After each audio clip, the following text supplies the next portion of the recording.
Hello guys, welcome back to this channel. In this today's tutorial, I'm going to show you how you can change dark mode to light mode in Microsoft Word. Okay, let's get into it guys. Here I have opened my Microsoft Word application on my computer, and as you can see, I'm applying the dark mode. The dark mode is automatically applied to my Microsoft Word because I'm using dark mode on my computer, and I'm going to change it to light mode. First thing first, we need to go to the file, and then we're going to go to the more options right here and go to the general.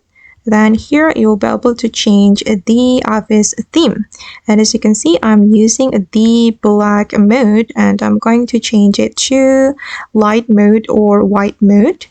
Okay, and after that we're going to click on OK. Alright, and now the black mode has been turned into light mode. Alright guys, and that's all the way to change dark mode to light mode in Microsoft Word. I hope this tutorial will be useful for you. Thank you so much for watching, and see you in the next video.